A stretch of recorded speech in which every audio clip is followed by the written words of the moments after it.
Okay, ladies, time to wake up. Mom was a basketball coach at my older sister's college, and she always had that stupid whistle. Even at home, Mom yelled, "On 1, 2, 3." Hearing her countdown, Ava and I immediately jumped. Mom said, "In 30 minutes, both of you should be dressed and ready to go," as if we had a choice. Mom inspected us from top to bottom every day. She said, "Sophia, you got an A- on your literature paper? This is unacceptable. I expect you to memorize 10 Shakespeare sonnets by the end of the day." Then she turned to Ava and said, "Oh my God, sweetie, I love that nail polish. How's everything at college?" "Hi, my name is Sophia, and I just wanted to be a normal teenager and have fun at school. But things turned into a complete disaster when I developed a crush on my teacher." One day, while walking towards my locker, I saw Ava rush out of my school building with tears streaming down her face. What was she doing at my school? I tried to run after her, but she had already disappeared. Back home, I asked her what had happened, but she yelled, "Mind your own freaking business, you nosy rat." What was her problem? Well, I couldn't be bothered for too long. I had a birthday party to get ready for. After much begging on my part, Mom had agreed to let me have a Harry Potter-themed birthday party, and I invited my whole class. Just as I was about to blow out the candles, Mom shouted, "Party's over, kids." Mom made me leave my own birthday party because Ava had a test and a project due the next day, and she was having a panic attack. Everyone was really scared of her and left quickly. She marched me up the stairs to Ava's room. I held back angry tears as I tutored her for her test. All I could think was,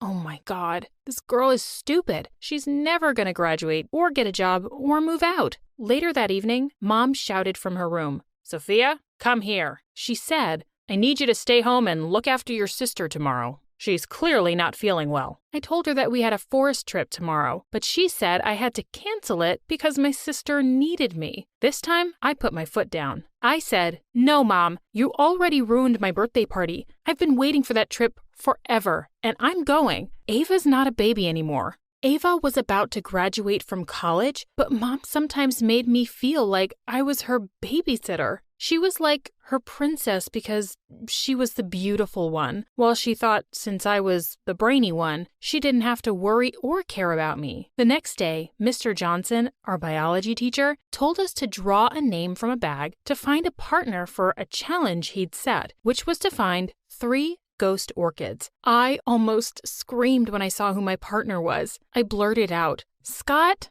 Oh my God." He was the famous weirdo in school who once ate a fish right from the fish tank.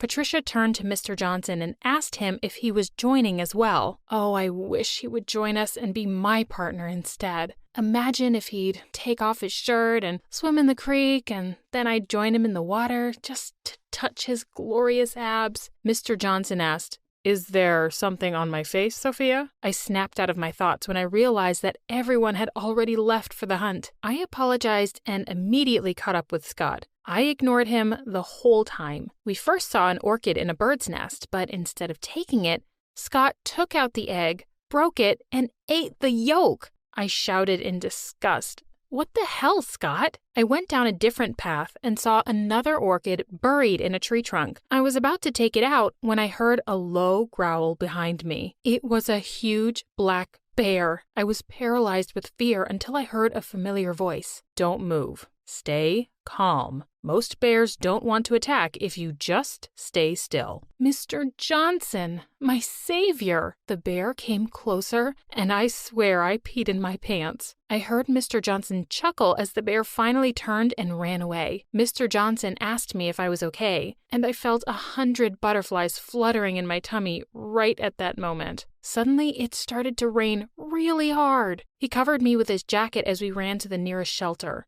The fact that I was alone with him was making my heartbeat race. And then, all of a sudden, my stomach growled. He picked an apple from a nearby tree and gave it to me. Then he got himself one too. Suddenly, he started coughing nonstop. He was choking. Damn it! Panicking, I stood behind him and gave him a few thrusts just below his abs, which, by the way, were actually hard as rocks. The piece of apple flew out of his mouth, and he was finally able to breathe properly. But then he suddenly passed out. I rolled him over to his back, but he wasn't responding. Should I do CPR now? Thank God I had some training. I kneeled beside him, pinched his nose, and pressed my lips against his. His eyes flew open, and I pulled back, embarrassed. At that very moment, I wished that the apple would turn into a monster and just eat me alive. Mr. Johnson, I started, but suddenly my classmates gathered around me, calling me a hero. When we got home, all I could think was, he was my first kiss. When I went to my locker the next day, I was surprised to see a rose and a letter which said, "Keep smiling with those sweet lips of yours, because if you were a fruit, you'd definitely be a fine apple. Love, S." S? Mr. Johnson's first name was Stephen. When I turned around, I saw Mr. Johnson standing right behind me. He said, "Hello, Sophia. I haven't properly thanked you for saving my life yesterday. Let me know when you're free so I can treat you to dinner or something." I answered, I'll check my schedule first, sir." Before turning away, he said, "Great. I'll see you later then." That night, Ava barged into my room and started yelling at me. She showed me a video on her phone. How did she get that? She shouted, "What the hell is this all about? He's mine, Sophia. He's my boyfriend." What? She revealed that they had been secretly dating for a year now. She then said, "He broke up with me yesterday. That's why I was crying. Now I know you were the reason. I hate you." She stopped talking to me after that. When I found more love letters in my locker, I decided to confront Mr. Johnson and tell him to stop. When I marched over to his office, I was shocked by what I saw. I was furious. Was he sliding me letters and making out with my sister? Mom would definitely be disappointed to know what her princess has been doing this whole time. Later that evening, I told her all about Ava and Mr. Johnson. She demanded to know who this teacher was, so I showed her the video. She shouted, "You kissed him?" Before I could react, she immediately rushed towards Ava's room and warned her, "Stay away from him. Do you understand? That man is dangerous."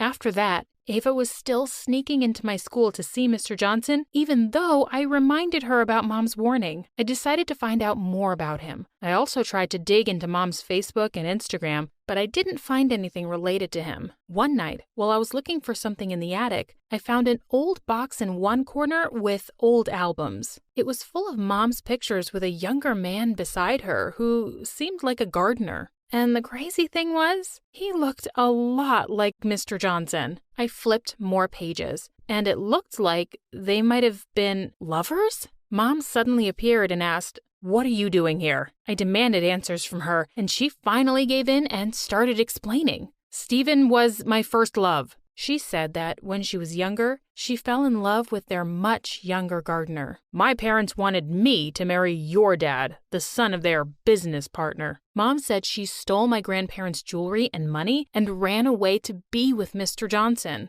But then he ran away with everything, leaving me a message saying that he would hurt me if he ever saw me again. I was furious. I had to bring this monster down. Ava would know just what to do, but there was one little problem. She was madly in love with him. One day, I hid by the window of his office and waited for Ava to go in. This time, I knew what to do. I recorded their makeout session and immediately sent it to the principal using an anonymous account. Mr. Johnson was fired immediately for behaving inappropriately on the school premises. Mom was delighted, but Ava was so mad at me. The minute she found out, she ran up to me and shouted, "You jealous little brat, how could you do this? I love him." I told her everything that Mom had told me. She was horrified. I said, "He's a monster, Ava." A week later, I opened my locker and gasped, "Another letter! I'll dance with you soon. Love, S." I threw the letter away. The next day, Ava and I were out when she stopped in her tracks and pointed to a restaurant. It was Mom and Mr. Johnson holding each other's hands. Was Mom betraying us? Ava flipped out and rushed into the restaurant. She started yelling and was about to slap Mom when Mr. Johnson stopped her. Mom immediately started explaining everything. She said Mr. Johnson had told her the truth about everything. He hadn't stolen anything from her. Grandpa had set everything up and forced him to leave town. Mom was furious and heartbroken. She kept blaming her parents for ruining everything. One day, I heard her and Dad fighting loudly. Mr. Johnson's name came up. To my horror, Mom then announced that she was divorcing Dad. Dad was so devastated. Ugh!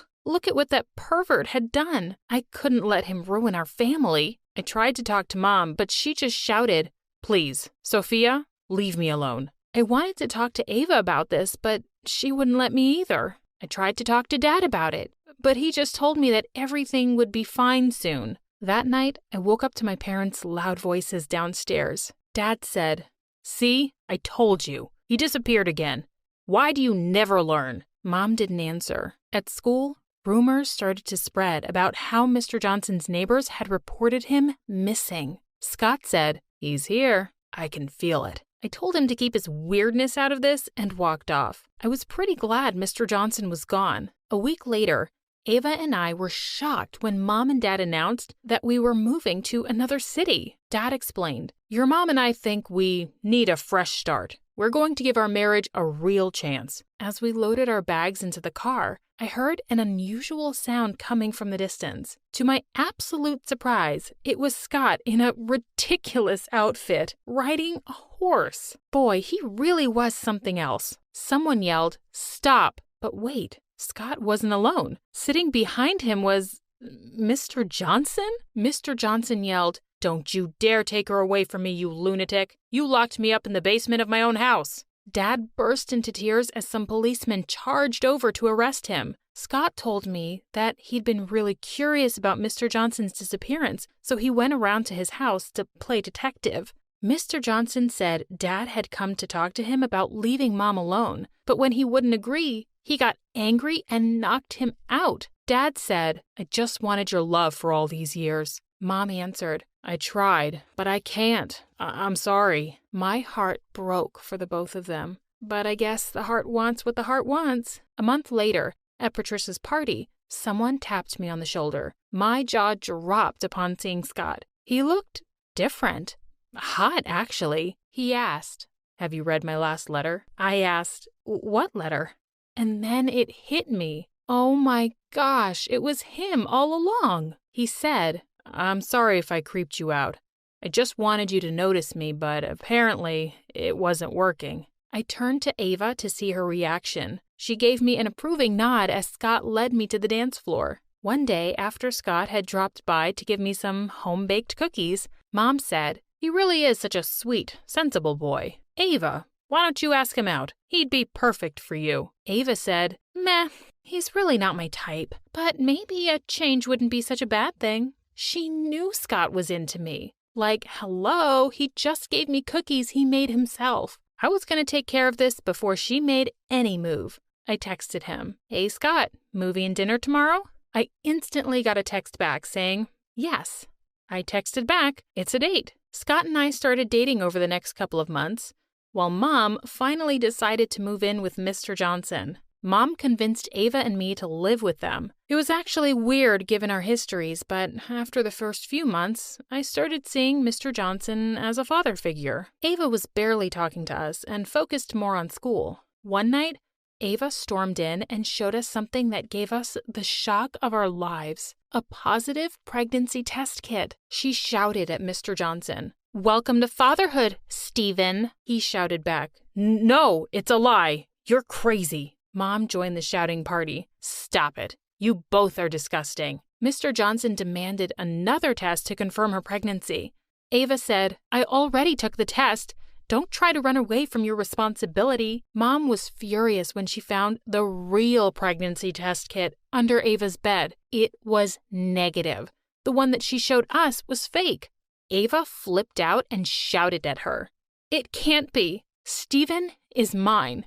Mom was so angry that she kicked her out of the house. She told me, "You've always been the good daughter. I don't know what's wrong with that one." I felt sorry for Ava, so I asked for Scott's help, but little did I know how much trouble I was again getting myself into. Scott suggested, "We have a spare bedroom in our mansion. Your sister can stay there in the meantime." I said, You're the best, minus the weirdness, of course. Ava immediately moved in, and after a week, I decided to visit her and was shocked to see where she was. In Scott's room, trying to force him to kiss her. I screamed at her. "What the hell are you doing, Ava?" She replied, "Can I have him, sis?" Oh my God, seriously? Scott came up to me and told me that Ava was literally crazy. He kicked her out of their mansion, and I stopped talking to her, too. I still wanted to help her despite what she'd done, but when I heard that she had already found a place to stay, probably with someone's boyfriend,